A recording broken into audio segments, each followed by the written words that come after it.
ട്രൈസാഗിയോൻ തർക്കം വരുമ്പോ ഞങ്ങൾക്ക് വേണ്ടി ക്രൂശിക്കപ്പെട്ടവനെ ഞങ്ങളോട് കരുണ ചെയ്യണം, അത് വലിയ തർക്കമായി. ആരാണ് പറയുന്നത്?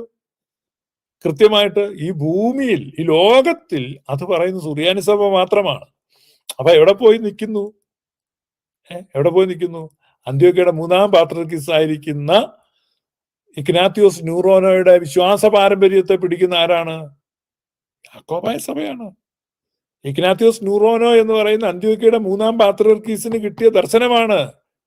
കർത്താവായ യേശു ക്രിസ്തു കുരിശിൽ കിടക്കുമ്പോൾ സന്ധ്യ മയങ്ങുന്നു, സൂര്യൻ അസ്തമിച്ചാൽ ശബത്ത് ആരംഭിക്കും. ശബത്ത് ആരംഭിക്കുമ്പോൾ നമ്മുടെ കർത്താവിന്റെ ശരീരം കുരിശിൽ തൂങ്ങിക്കിടക്കുന്ന വിഹിതമല്ല, യുക്തമല്ല, ന്യായമല്ല, അത് അപമാനകരമാണ്, ആക്ഷേപകരമാണ്, അങ്ങേയറ്റം അചിന്തനീയമാണ് എന്നുള്ള ആ ഒരു ചിന്തയില് പിലാത്തോസിന്റെ അരികിലേക്ക് അന്ന് അവിടെ മന്ത്രിയായിരിക്കുന്ന അരിമത്യാക്കാരൻ ജോസഫ് ചെല്ലുകയാണ്. ജോസഫ് എന്നിട്ട് പറഞ്ഞു, ആ ശരീരം ഇറക്കുവാൻ, സംസ്കരിക്കുവാൻ എനിക്ക് അനുവാദം തരണം. ഓക്കെ, നിനക്ക് അനുവാദം തന്നിരിക്കുന്നു. അങ്ങനെ അനുമതി പത്രവും വാങ്ങിക്കൊണ്ട് ഈ കുരിശിൽ നിന്ന് ഈ ശരീരം ഇറക്കുവാൻ അരിമത്യാക്കാരൻ ജോസഫ് പോയി. അതുകൊണ്ടാണ് ഇന്നും യാക്കോബായക്കാരൻ അവന്റെ ലിറ്റർജിയിൽ ജോസഫിനെ ഓർക്കുന്നത്. ഇവിടെ പെന്തക്കോസുകാരൻ ഓർക്കുന്നുണ്ടോ അരിമത്യാക്കാരൻ ജോസഫിനെ?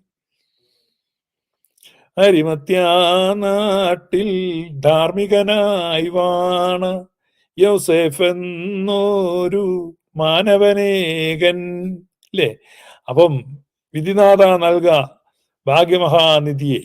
അപ്പോ ഈ എനിക്കങ്ങനെ ഒരു വിധി തരണം എന്ന് പറഞ്ഞ് കുരിശിന്റെ ചോട്ട് ചെല്ലുമ്പോൾ 100 റാത്തൽ സുഗന്ധദ്രവ്യവുമായി സാന്നിധ്യ സംഘം അംഗമായിരുന്ന നീക്കോദിമോസ് അവിടെ സന്നിഹിതനായിട്ടുണ്ട്. ഈ 2 വൃദ്ധരും കൂടെ ചേർന്ന്, ഈ വൃദ്ധനായ നീക്കോദിമോസും ജോസഫിന് അത്രയും വാർദ്ധക്യമില്ല എങ്കിലും മധ്യവയസ്സ് പിന്നിട്ട യോസഫും ചേർന്ന് ആ ശരീരം താഴേക്ക് ഇറക്കുമ്പോ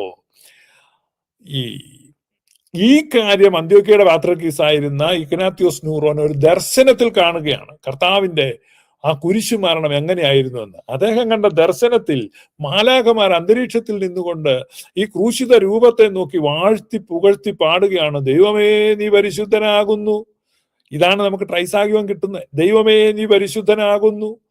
അപ്പൊ എന്താണ് ഈ പറയുന്നത്? ഈ അടുത്ത കാലത്ത് യെരുശലേമിൽ നിന്ന് ഒരു വലിയ മൊസൈക്ക് പാളി കിട്ടിയിട്ടുണ്ട്. അതിനകത്ത് യേശു ദൈവമായിരുന്നു എന്ന് 2-ാം നൂറ്റാണ്ടിൽ ഇൻസ്ക്രിപ്ഷൻ കണ്ടു എന്നൊക്കെയാ പറയുന്നത്. ഭയങ്കര തമാശ. അതുകൊണ്ട് അവിടെ ജയിൽ പുള്ളികൾ ആരാണ്ട് എഴുതുകയെന്ന് പറഞ്ഞു. അപ്പൊ പുരാതനമായ ഒരു ജയിലിന്റെ തറയിൽ യേശു ദൈവമായിരുന്നു എന്ന് ആരോ കോറിയിട്ടിരുന്ന അത്രേ. എന്നാൽ ഇവിടെ 1-ാം നൂറ്റാണ്ട് മുതൽ പാരമ്പര്യമുള്ള സഭയുണ്ട്. ഈ കുരിശിൽ കിടക്കുന്ന മനുഷ്യരൂപത്തെ നോക്കിയിട്ട്, കേവലം മനുഷ്യരൂപത്തെ നോക്കിയിട്ട് മാലാഖമാർ പറഞ്ഞു, ദൈവമേ നീ പരിശുദ്ധനാകുന്നു. കാരണം മാലാഖമാർക്ക് അറിയാം ഇത് ദൈവമാണെന്ന്. അപ്പൊ മനുഷ്യരൂപത്തെ നോക്കി ദൈവമേ എന്ന് വിളിച്ചു. അവൻ മനുഷ്യനായി കാണപ്പെട്ടു. മനസ്സിലായോ? അവനെ കണ്ടാൽ മനുഷ്യനാണ്, അല്ലേ? 6 അടി പൊക്കമുള്ള ഒരു മനുഷ്യൻ നടന്നു വരുന്നു, മനുഷ്യനെ പോലെ നോക്കുന്നു, സംസാരിക്കുന്നു, പക്ഷെ മനുഷ്യരൂപമാണ്. ആ മനുഷ്യരൂപത്തെ നോക്കിയിട്ട് ദൈവമേ എന്ന് വിളിക്കുന്നു. അതാണ് വിശ്വാസം. അതുകൊണ്ടാണ് വെറും അപ്പത്തെ നോക്കിയിട്ട് അത് ഈശോയുടെ ശരീരമാണെന്ന് പറയുന്നതാണ് വിശ്വാസം. കാണുന്നത് അപ്പമായിട്ടാണ്, അപ്പമായി കാണപ്പെടുന്നു, പക്ഷെ അത് ഈശോയുടെ ശരീരമാണ് എന്ന് പ്രഖ്യാപിക്കുന്നു. അതുകൊണ്ടാണ് പാടുന്നത്, അഗ്നിമയന്മാർ ആരെ നോക്കി വിറച്ചിടുന്നു, അവനെ മേശയിൽ അപ്പം വീഞ്ഞായി നീ കാണുന്നു. അപ്പം വീഞ്ഞുമായിട്ടാ കാണുന്നത്, അല്ല ശരീരവും രക്തമായിട്ടല്ല.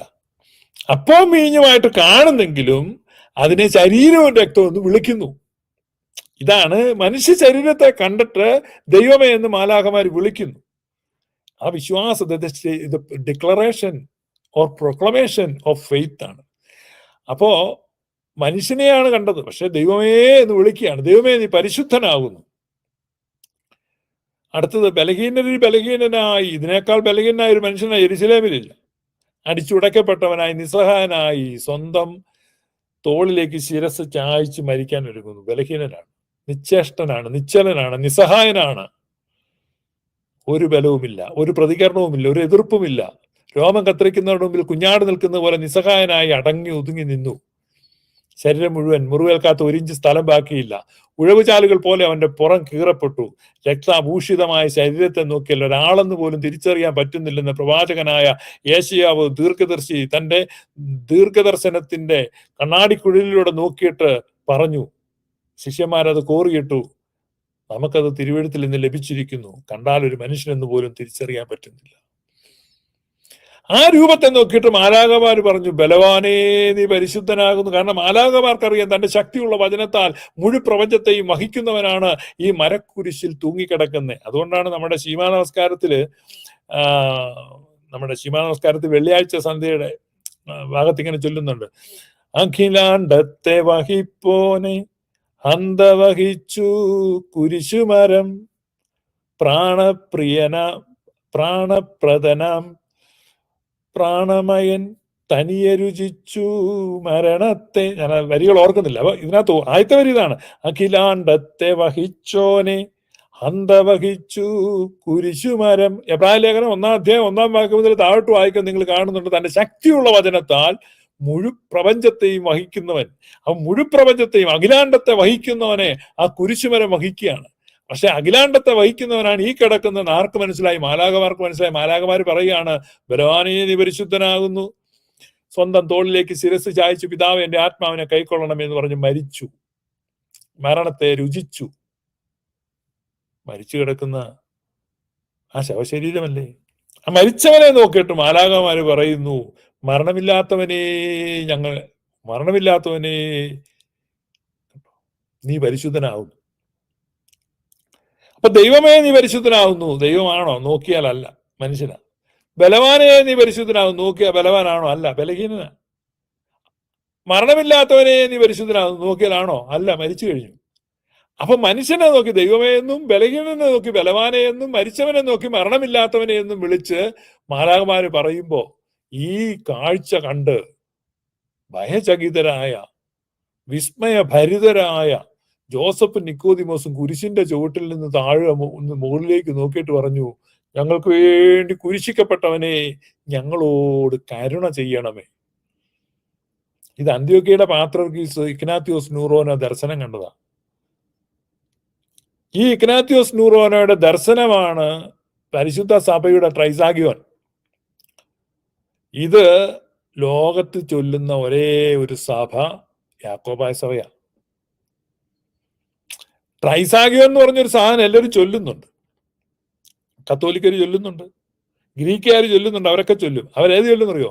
ദൈവമേ നീ പരിശുദ്ധനാകുന്നു, ബലവാനെ നീ പരിശുദ്ധനാകുന്നു, മരണമില്ലാത്തവനെ നീ പരിശുദ്ധനാകുന്നു. ഇതാർക്കും അറിയാൻ മേലാത്ത? ദൈവം പരിശുദ്ധനാണ്, ബലവാൻ പരിശുദ്ധനാണ്, മരണമില്ലാത്ത. ഓക്കെ, ഇപ്പൊ ആരാണ്? നിങ്ങൾ സീറോ മലബാർ സഭയുടെ കുർബാന കേട്ടിട്ടില്ലേ? ബലവാനായ ദൈവമേ പരിശുദ്ധൻ പരിശുദ്ധൻ പരിശുദ്ധൻ.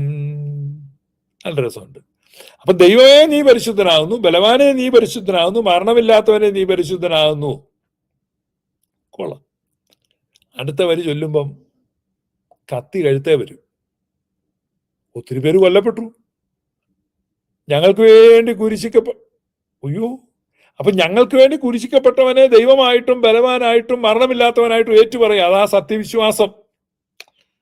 നിങ്ങൾ മനസ്സിലാക്കണം. ഈ ദൈവമേ നീ പരിശുദ്ധനാകുന്നു ട്രൈസാഗിയോൻ പറഞ്ഞതാ. ഇപ്പൊ ട്രൈസാഗിയോൻ വിവാദം ഉണ്ടായി.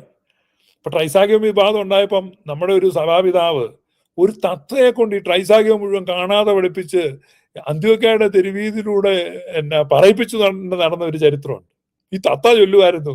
അതായത് ഈ പിതാവ് ദൈവമേ നീ പരിശുദ്ധനാകുന്നു, ബലവാനെ നീ പരിശുദ്ധനാകുന്നു, മരണമില്ലാത്തവനെ നീ പരിശുദ്ധനാകുന്നു എന്ന് പറയുമ്പം ഈ തത്ത കൂട്ടി എന്ന് പറയും, ഞങ്ങൾക്ക് വേണ്ടി കുരിശിക്കപ്പെട്ടവനെ ഞങ്ങളോട് കാണുന്നു. അങ്ങനെ ഇവരെ പ്രബോധിപ്പിക്കും. ആ പിതാവ് ഒത്തിരി പീഡനത്തിന് വിധേയം. അങ്ങനെ വേറെ ചരിത്രമുണ്ട്. അതൊരു ദിവസം ഞാൻ രസകരമായ കഥ പറയാം. അപ്പൊ ഞാൻ ഈ പറഞ്ഞു വന്നതെന്ന് വെച്ച് കഴിഞ്ഞാൽ സുറിയാനി സഭയുടെ ഒരു പാരമ്പര്യമുണ്ട്, ദൈവശാസ്ത്ര പാരമ്പര്യമാണ്. ആ പാരമ്പര്യം പോയി കഴിഞ്ഞാൽ അത് ചെന്ന് നിൽക്കുന്ന നമ്മുടെ കർത്താവായ യേശു മിശിഹായിലും ഫിലിപ്പിന്റെ കൈസറിയായിൽ വെച്ച് പരിശുദ്ധ പത്രോസ്ലീഹ പറഞ്ഞ വിശ്വാസത്തിന്റെ നിശ്ചയദാർഢ്യമുള്ള ഏറ്റുപറച്ചിലുമാണ് നീ ജീവനുള്ള ദൈവത്തിന്റെ പുത്രനായ ക്രിസ്തു. ആ ഏറ്റുപറച്ചിലിന്റെ റിഫ്ലക്ഷനാണ്, അല്ലെങ്കിൽ ആ ഏറ്റുപറച്ചിലിന്റെ റിപ്പിൾസ് ആണ് ഇന്ന് സുറിയാനി സഭയുടെ ലിറ്റർജിയിൽ പ്രതിഫലിച്ച് കാണുന്ന ഈ ട്രൈസാഗിയോന്റെ മറു പ്രഖ്യാപനം. ഞങ്ങൾക്ക് വേണ്ടി കുരിശിക്കപ്പെട്ട പീറ്റർ ദ ഫൂളർ എന്ന് പറയുന്ന അന്ത്യോക്യയുടെ പാത്രീർക്കീസാണ് അത് കൽപ്പനയായിട്ട് അത് ഒഴിവാക്കാൻ പാടില്ല, അങ്ങനെ തന്നെ ചൊല്ലണം എന്ന് പറഞ്ഞു. അതാണ് സുറിയാനിക്കാരന്റെ പാരമ്പര്യം.